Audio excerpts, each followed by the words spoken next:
The sun was sinking lower in the sky, casting long shadows across the bustling streets of Chicago as I sat in my car, parked just outside my parents' house. It was a familiar scene, the kind of scene I had been a part of for years, but for some reason, tonight felt different. I was Daniel Langston, a 30-year-old financial consultant with a good job, a steady income, and a life that was, on the surface, perfectly put together. People often called me the responsible one, the one who always had everything under control. My role in the family was clear.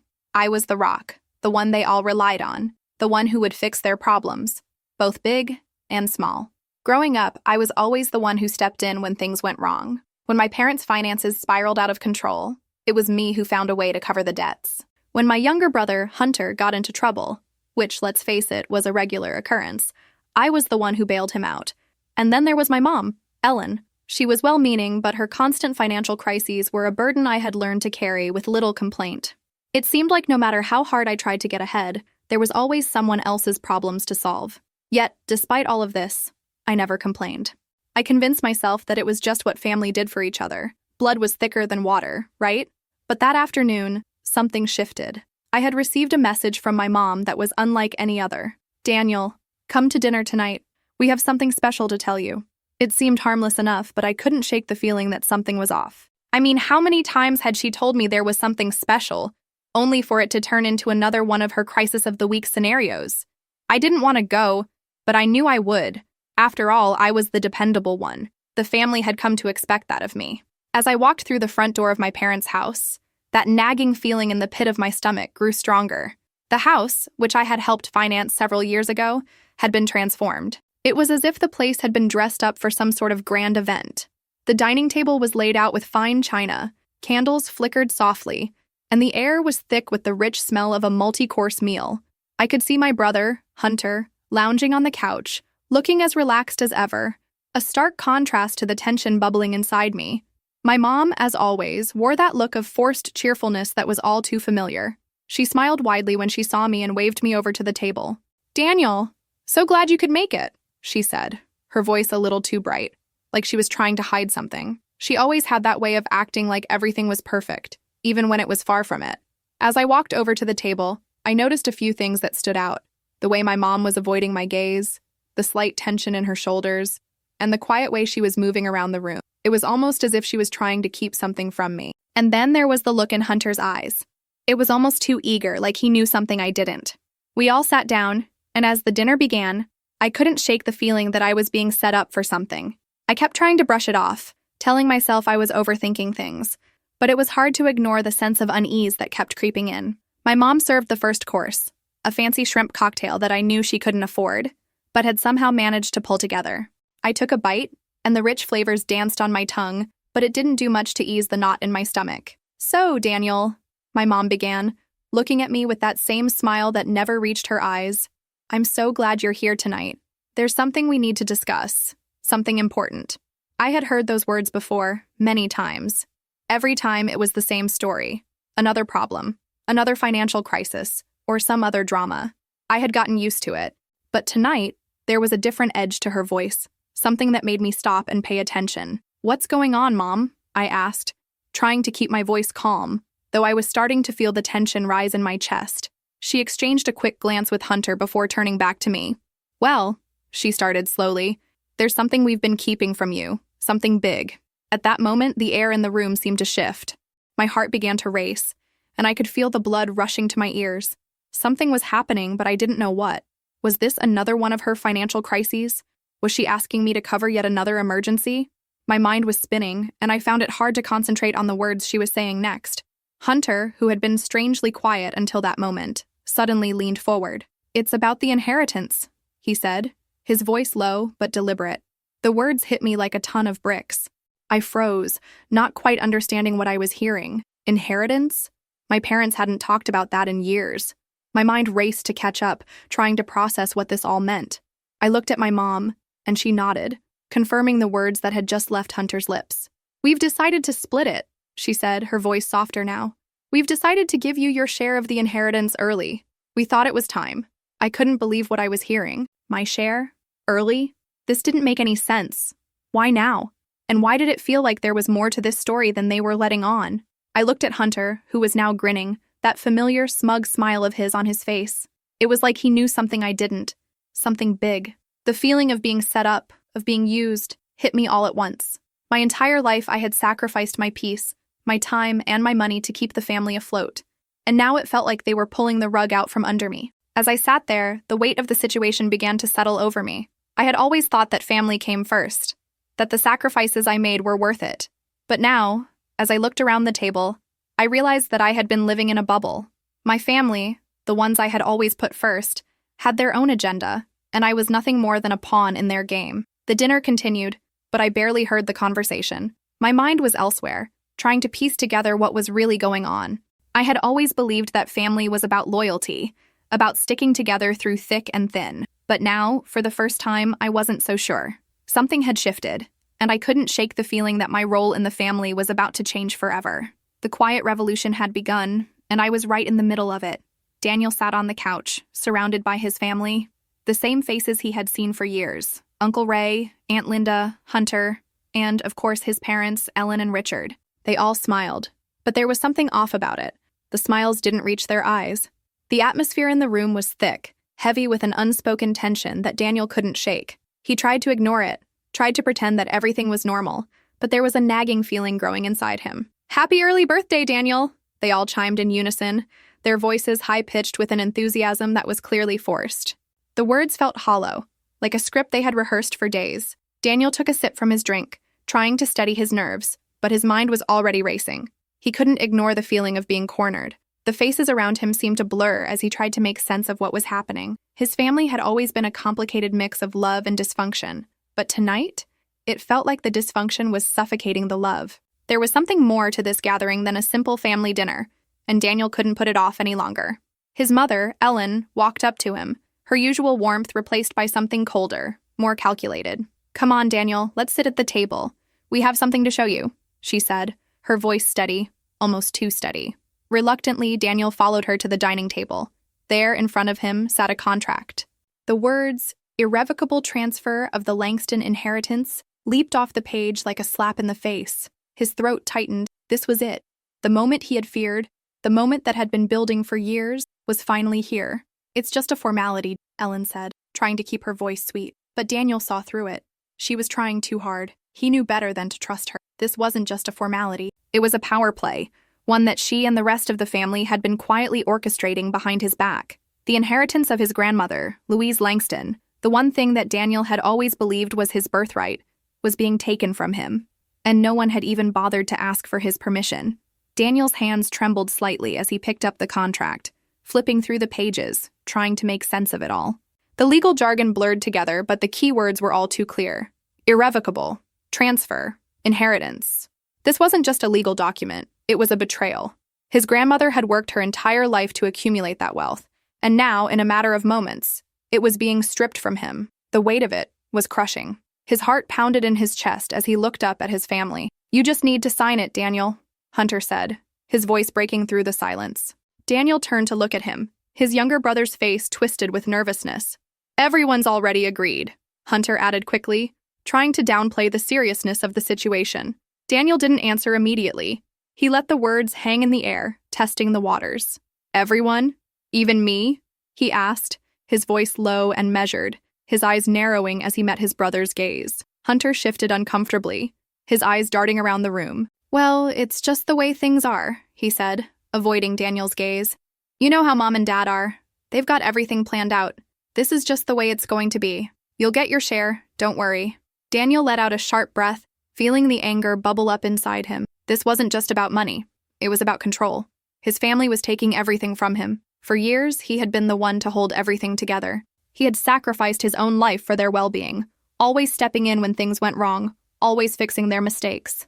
And now they were asking him to sign away his future, to give up what was rightfully his, without even so much as a conversation. The anger inside him started to boil over. "This is my grandmother's inheritance," he said, his voice rising, the weight of his words heavy in the room. "It's not just something to be passed around like it's nothing. This is mine. And you're asking me to sign it away without even asking how I feel?"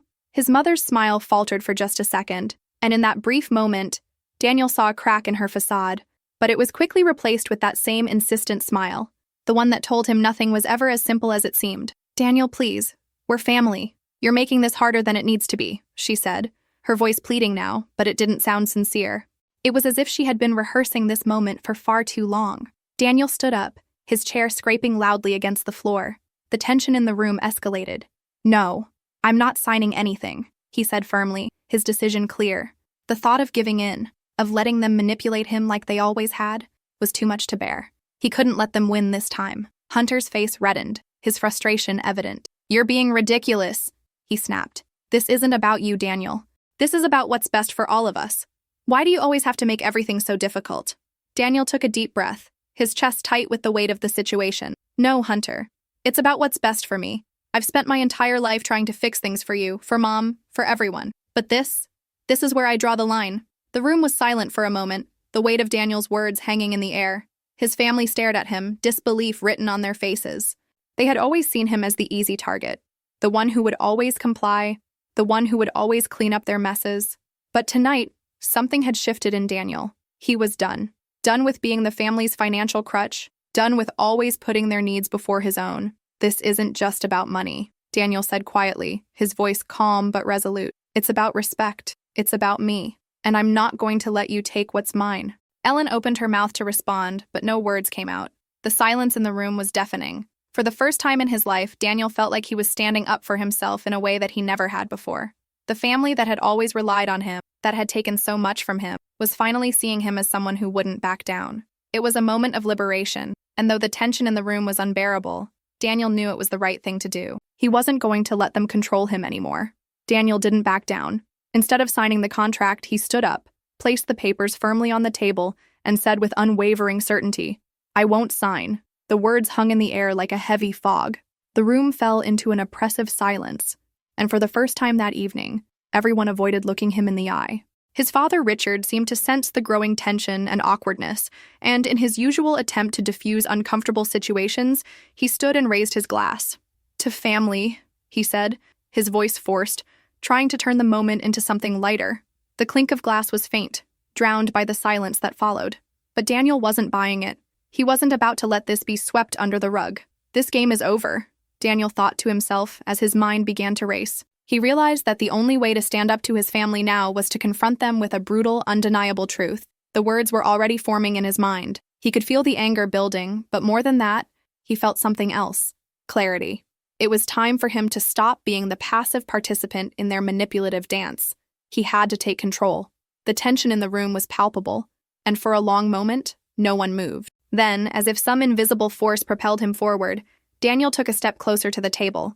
His family held their breath as he finally spoke again, his voice cutting through the heavy silence like a knife. "My grandmother knew what was going on," he declared, his voice steady and without a hint of hesitation. "And that's why she left everything to me. Not to you, not to anyone else.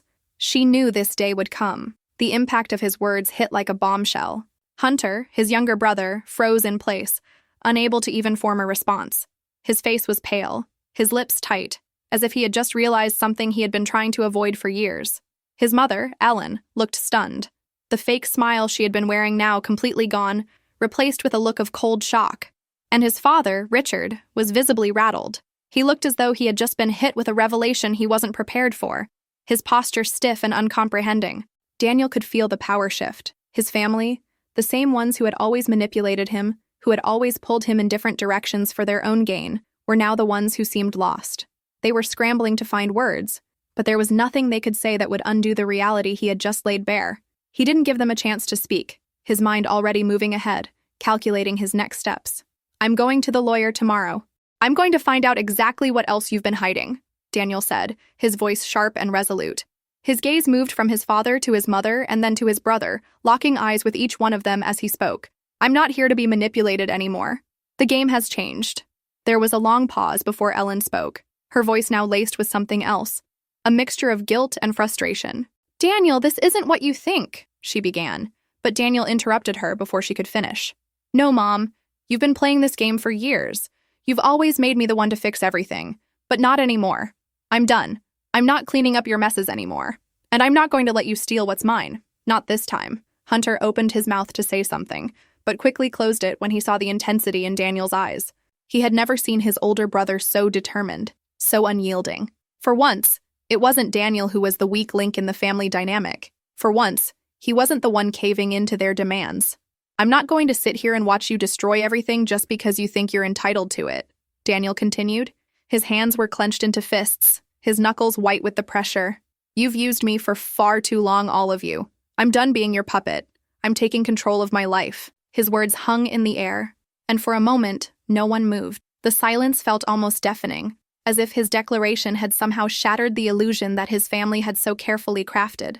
Ellen, who had always been the one to control the narrative, seemed to have lost her grip on the situation. She stood there, her lips trembling, unsure of how to proceed. Richard's face was a mixture of confusion and anger, but more than that, there was a sense of something else. Perhaps fear. Fear that Daniel wasn't the same person they had always known. Fear that he was no longer their pawn. Daniel took one last look around the table, at the people who had shaped his life, for better or worse. He felt no sense of nostalgia or regret. In that moment, all he felt was a profound sense of relief. The burden of being the responsible one, the one who always picked up the pieces, was finally off his shoulders. "I'll go to the lawyer," Daniel said again, his tone final. "You can't stop me. I'm done pretending I don't see what's been going on." He turned and made his way toward the door, his family still frozen in place, unable to process what was happening. As he stepped outside, the cool evening air hit his face, and for the first time in a long time, he took a deep breath, feeling the weight of the decision he had just made. This was the moment he had been waiting for, the moment he stopped being a bystander in his own life. The game had changed, and he wasn't going to let them manipulate him anymore. For once, Daniel Langston was in control. The next day, Daniel sat across from Gerald Price, his grandmother's attorney, in a modest, quiet office. The air was thick with anticipation, his mind racing with questions. What had Louise Langston left for him? Was it really over, or was there more to uncover? As Gerald flipped through the paperwork, he handed Daniel a folder that held far more than he had expected. Along with the inheritance details, there was something else, a will and a video recording, both carefully preserved by Louise herself. Gerald explained that Louise had planned for this moment long before anyone in the family could comprehend the gravity of the situation. "Your grandmother was a smart woman, Daniel," he said. "She knew the kinds of games your family might play. She knew what needed to be done, and she set it all in motion." Daniel's heart pounded as he inserted the video into the player, his hands trembling slightly. The screen flickered to life, and there she was, his grandmother, Louise, speaking directly to him from beyond the grave. She looked calm, composed, the same steely resolve in her eyes that he remembered from his childhood. She spoke clearly, her voice unwavering.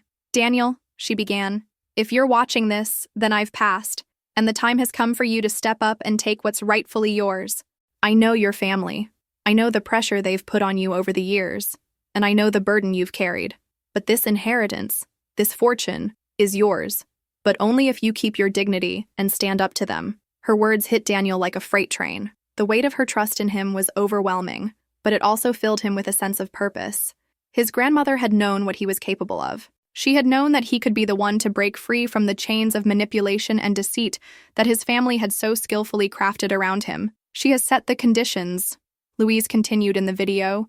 "If you allow anyone to manipulate you or pressure you into surrendering what is yours, I will have no choice but to transfer it to charity. Your family must respect your choices. They cannot use you as their pawn anymore." As Daniel watched the video, his thoughts swirled. His grandmother had anticipated everything. She had planned for him to reclaim his life, his future, and his inheritance. The burden of his family's control over him was about to be lifted, and he now had the legal and moral grounds to face them on his terms. With this new knowledge in hand, Daniel returned to his parents' house, ready for the final confrontation. He walked into the same room where the manipulation had begun, the same room that had held the weight of so many years of lies and deceit. His family was gathered around the table waiting for him, but this time the power had shifted. Daniel didn't hesitate. He set up the projector in the center of the room, the flickering light casting long shadows on the walls. He could feel the tension building as he pressed play. The screen came to life, and Louise's calm, steady voice filled the room. "Hello, my family," Louise began, her voice both soothing and firm. "If you're watching this, then you're either preparing to accept the truth or continuing to deceive yourselves. I am no longer here, but I want you to understand one thing. This inheritance, everything I have worked for, is going to Daniel, not to you, not to anyone else." The room fell deathly silent. Daniel could feel the weight of every eye on him, but he stood tall, resolute. His family sat frozen, unable to speak as Louise continued her message, her words cutting through the years of manipulation and dishonesty like a blade. "I am giving Daniel this inheritance because I know he will use it with honor," Louise's voice echoed. "However, if anyone in this family attempts to pressure or manipulate him, the money will be transferred to charity. Every penny." Daniel's heart raced as he watched his family's reaction. His mother, Ellen, was pale, her hand trembling slightly as she reached for her drink. Her mask of control had slipped, revealing the panic beneath. Richard, his father, looked like a man who had just been hit with a shocking revelation. His usual calm demeanor was gone, replaced by confusion and, finally, resignation. Hunter looked away, shifting uncomfortably in his seat, clearly unsure how to react to the bombshell that had just been dropped. Daniel let the silence hang for a moment, savoring the shift in power. His family had no words to argue. The manipulation that had worked so effectively for years was now powerless in the face of the truth. Louise had set the terms, and Daniel had the upper hand. He took a deep breath, then spoke, his voice steady and filled with authority. "Here's the deal," he said, his eyes locking onto his mother's. "If any of you think for 1 second that I'm going to sign this away, you're mistaken. If I do, 50% of the value goes to charity. And that's non-negotiable." Ellen's face turned an even deeper shade of red as the reality of her situation sank in. She opened her mouth to speak, but no words came out. Richard, who had been the silent enforcer in this family dynamic for so long, finally spoke, his voice low and defeated. "We didn't expect this," he admitted, his gaze falling to the floor. "You're not the person we thought you were." Daniel didn't flinch. He had come too far to let their guilt trips and emotional manipulation pull him back into the cycle. "I'm exactly who I need to be," he said. "I've been the one to hold everything together for all of you, and look where it got me. It's time for me to take control. And if you can't respect that, then I'll walk away, and you'll never see a dime." The room was still, the weight of Daniel's words settling over everyone. No one spoke, no one moved. For the first time, Daniel felt an overwhelming sense of relief. The chains that had bound him to this family, the emotional blackmail and constant demands, were broken. He wasn't their servant. He wasn't their financial backup. He was a man who had just reclaimed his life. "I'll take my inheritance," Daniel said, his voice now calm and resolute. "But I'll do it on my terms. If you respect that, fine. If not, the charity will benefit instead. The choice is yours." As he turned to leave, Daniel felt a lightness he hadn't experienced in years. The weight of his family's expectations, the guilt, the manipulation, it was all behind him now. He had finally taken control of his life, and for the first time in a long time, he felt free. His family would have to learn to live with the consequences of their actions. And as for Daniel, he was ready to move forward, to create the life he had always wanted. The future was his to shape.